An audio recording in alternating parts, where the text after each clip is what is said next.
that we're still in the process of becoming a good defense.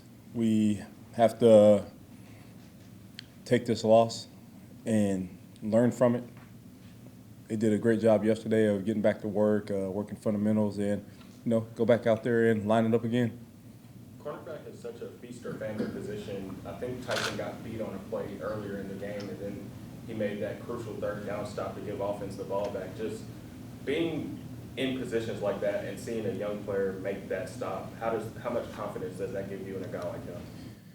We have our confidence because we've seen him in practice and we understand that he's a good player. But that position and a lot of positions in the back end, you hear it all the time, got to have a short memory. And he did a good job of coming back and playing the next play, and that's what you have to do. They're going to make plays at times, and you just have to brush it off and come back and go back to battle. Mike, what was the total missed tackles? I think it was right around 18. Yeah. How many more is that than you would be acceptable? Too many more. Yes, yeah, too many more. That's the thing, in this game you have to tackle. It helps us on, third down because instead of being third and short, now it's third and medium, and you're in a different thought process. The last time that you guys didn't have the defensive effort you came back the next week against a division opponent and played lights out. You expect the response for this week to be something similar? Not necessarily a shutout, I'm just saying in terms of being able to, the response you're going to get. Well, as far as being a competitor, that's what you look for. If you fall down, you got to get back up, and they came to work yesterday with the understanding of we're back to the basics. We're trying to go 1-0 this week. We're going to go back and just be ourselves and get back to the way we play football, and we'll see how it goes. In terms of the run game, last week, just how much did the quarterback, being mobile and being able to run, how much do you think that kind of affected things, maybe just making guys think a little bit more? I think that's part of it. He's another option that they have, but at the end of the day, we were out of our gaps. We didn't play fundamentally sound, so we got to get back to doing what we do. As a coordinator, are you more wanting to face a quarterback like this week who's maybe less of a running threat? It's really, in run game, you just want to go out there and be successful against the run game, no matter who's running it. They have a really good running back, and we have our work cut out for us. How big of a loss would it be if Foley can't go, just in terms of how much he dictates what happens on the defensive line? It'd be a big loss, but we have guys that are ready and able to go behind him. So if he's unable to play, then next man will be up and we'll go.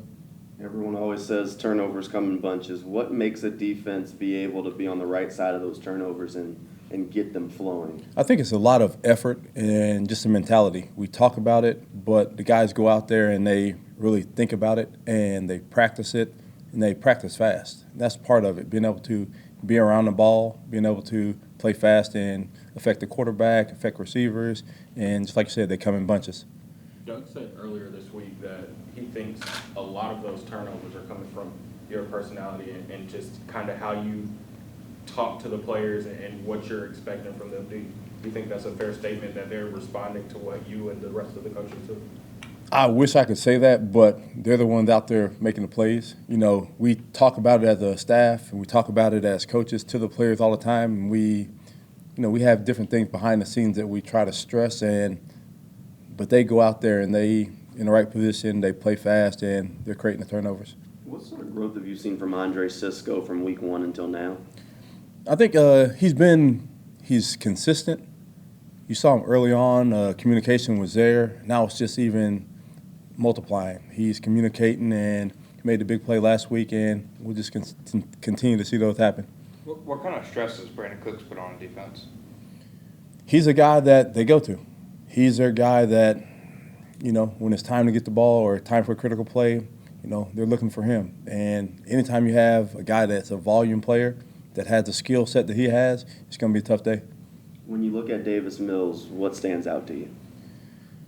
He has athleticism, and he's able to command the offense. You see him, he throws RPOs, he throws the deep passes, he's able to hand the ball off and, just be able to run the show for them. And I think that's the way they want him to play, and I think he's playing that way.